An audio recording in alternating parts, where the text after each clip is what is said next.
अभी रणवीर गंगवा जी हैं। गंगवा जी नमस्कार। नमस्कार सर, इस इलेक्शन के अगर महापर्व की बात करें तो पार्टी ने आपकी जो जिम्मेवारी लगाई है वो किस चीज़ की लगाई है? देखिए,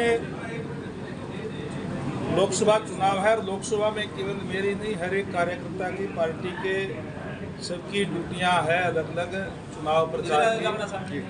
और अब नॉमिनेशन सारे हो चुके हैं और चुनाव विधिवत रूप से शुरू हो गया है। अभी मुझे 2-3 हल्कों के अंदर जाने का मौका भी मिला है। नड़वा हल्का में विशेष तौर से वहाँ का विधायक होने के नाते मैं संभाल रहा हूँ। और आज जिस तरीके का माहौल है, मैं बड़े दावे के साथ कह सकता हूँ कि भारी मतों से हमारा कैंडिडेट जीतने जा रहा है, क्योंकि जिस तरीके से नरेंद्र भाई मोदी जी ने हर वर्ग के लिए कार्य किए हैं और देश के गौरव को विश्व पटल पर बढ़ाने का काम किया है, इसलिए आज पूरे देश की, प्रदेश की तमाम जनता जो है नरेंद्र मोदी जी के साथ है। और कैंडिडेट भी अगर देखेंगे तो कैंडिडेट भी हमारे बीच में हमारा चौधरी रणजीत सिंह जी हैं, जो चौधरी देवीलाल जी के सुपुत्र है और हरियाणा सरकार में मंत्री भी हैं और जो लगातार जनता से जुड़े हुए हैं, सुलझे हुए कैंडिडेट हैं। तो मैं इन तमाम चीज़ों को देखते हुए कह सकता हूं कि हम अच्छे मतों से ये चुनाव जीतेंगे। अगर हम बात करें चुनाव में, जो किसान हैं वो कुछ हद तक अभी भी कहीं न कहीं हम जैसे जाते हैं तो गांव में हमें उनकी नाराज़गी भी झेलनी पड़ती है, उसको आप कैसे देखते हैं? देखिए, भारतीय जनता पार्टी ने हर वर्ग के लिए कार्य किए हैं और अगर अब सबसे ज़्यादा किसी एक वर्ग की बात करूं तो सबसे ज़्यादा किसानों के लिए कार्य किए हैं। आज सेंट्रल गवर्नमेंट से आदरणीय नरेंद्र भाई मोदी जी ने किसान सम्मान निधि लागू करने का काम किया और प्रधानमंत्री फसल बीमा योजना लागू करने का काम किया, जिससे किसानों को फसल का खराबे पर मुआवजा दे करके उनकी भरपाई करने का काम किया। वहीं हरियाणा सरकार ने उससे भी आगे बढ़ करके आदरणीय मनोहर लाल जी के नेतृत्व वाली सरकार ने 1 नहीं, 2 नहीं, 3 नहीं, बल्कि 14 फसलों पर MSP देने का काम किया और जो फसल खरीदी नहीं जाती है उस पर भावांतर भरपाई दे करके किसानों की फसलों को उनकी जो है भरपाई करने का काम हरियाणा सरकार करती है। और आज आप देख सकते हैं, आंकड़े हैं, मैं कोई मेरे कहने की बात नहीं है, आप पीछे के आंकड़े उठा करके देख सकते हैं।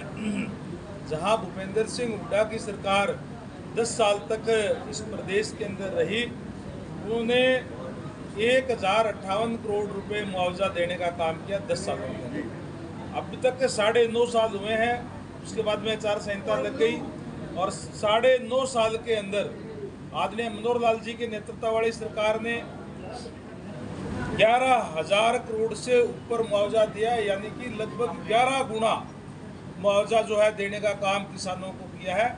उसके बाद भी कोई कैसे कह सकता है कि किसान के विरोधी सरकार है या किसानों के लिए कोई कार्य नहीं किया?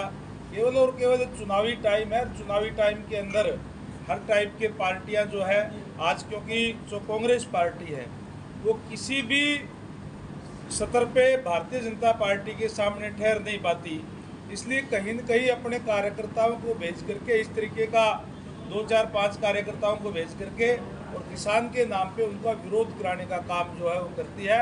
एक भ्रम फैलाने का प्रयास जो कर रही है, जिसको जनता आज समझ चुकी है। जो विरोध कर रहे हैं, आपके कहने का मतलब है वो किसान नहीं है? किसान विरोध करता ही नहीं, किसान तो आज हमारे साथ है। आज भारतीय जनता पार्टी के साथ पूर्ण रूप से किसान जो साथ है।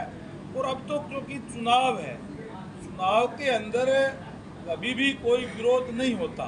चुनाव के अंदर लोगों को हर 5 साल बाद में एक मौका मिलता है और हर 5 साल बाद में अपना अपना रिपोर्ट कार्ड प्रस्तुत करने का काम जिस पार्टी की सरकार होती है वो जनता के बीच में करती है। और जनता उसके ऊपर अगर उनको पसंद करती है तो उनकी सरकार दोबारा से बना देती है, पसंद नहीं करती तो चेंज कर सकती है। डेमोक्रेसी है। विरोध किस बात का? विरोध तो करने का मतलब ही नहीं, ये तो केवल और केवल मैंने जैसे कहा विरोधी पार्टियों के पास आज कोई मुद्दा नहीं है और वो इस टाइप का भ्रम फैलाने का प्रयास जो है वो कर रही है। लोग आज उनको समझ चुके हैं और क्योंकि हमारी पार्टी ने हर वर्ग के लिए कार्य किए हैं। आज गरीब आदमी का 5 लाख रुपए तक का इलाज फ्री किया जा रहा है। अभी आदरणीय मनोहर लाल जी ने 9.5 साल तक किया है। बाकी उन्होंने माननीय नायब सैनी जी को संभालने का काम किया, उसको और गति देने का काम नायब सैनी जी कर रहे हैं। 5 लाख रुपए तक का चिरायु कार्ड से आज फ्री इलाज किए जा रहे हैं। जहां आयुष्मान कार्ड 1,20,000 रुपये है पूरे देश के अंदर, वहीं हरियाणा सरकार को, हरियाणा के लोगों को और ज़्यादा फायदा मिले, इसलिए हरियाणा सरकार ने 600 करोड़ रुपए अपने खजाने से दे करके उस आय सीमा को 1,80,000 रुपये करने का काम किया, जिससे और ज़्यादा लोग उस दायरे में आए और आज ज़्यादा से ज़्यादा लोगों को उसका जो है वो लाभ मिल रहा है। चाहे उज्ज्वला योजना की बात आप करें और चाहे जिस टाइप की जो हमारा पार्टी का जो मूल मंत्र है, पंडित दीनदयाल उपाध्याय ने कहा था कि अंत्योदय, अंतिम व्यक्ति तक सरकारी सेवाओं का लाभ पहुंचे, परिवार पहचान पत्र बना करके, और वो आम जो गरीब आदमी है वहाँ तक उनका लाभ जो पहुँचाने का काम कर रही है। वहीं युवाओं के अंदर एक विश्वास पैदा करने का काम किया।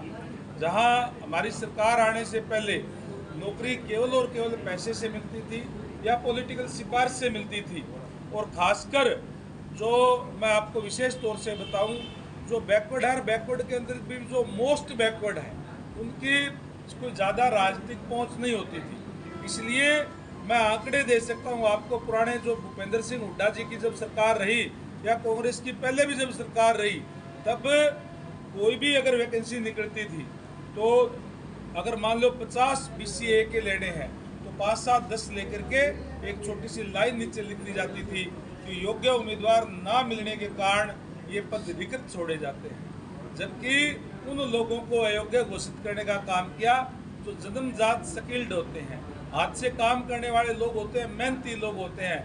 ये मौका आदरणीय मनोहर लाल जी ने दिया कि हरियाणा एक, हरियाणवी एक का नारा देकर के उन्होंने मेरिट के आधार पर नौकरियां देने का काम किया, और आज वही जो मोस्ट बैकवर्ड के लोग हैं ना केवल बैकवर्ड कोटे के अंदर बल्कि जनरल के अंदर भी स्थान बना रहे हैं, क्योंकि उनके एक मौका देने का काम किया है। तो इस तरीके का व्यवस्था करने का काम किया, जिससे हर वर्ग के अंदर एक विश्वास पैदा करने का काम हमारी सरकार ने किया है।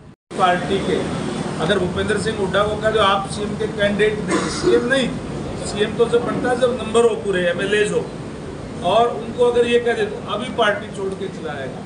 माननीय हमारे पूर्व मुख्यमंत्री मनोहर लाल जी ने खुद आदरणीय नायब सैनी जी को अपने हाथों से तराशने का काम किया और उनको खुद जो है अपनी गद्दी पे बिठाने का काम किया है। ये त्याग भी और ये बलिदान भी और ये जो सेवा की भावना केवल और केवल भारतीय जनता पार्टी के अंदर है। इसलिए अब आने वाले समय के अंदर युवा नेतृत्व है और सारी चीज़ें अच्छी है।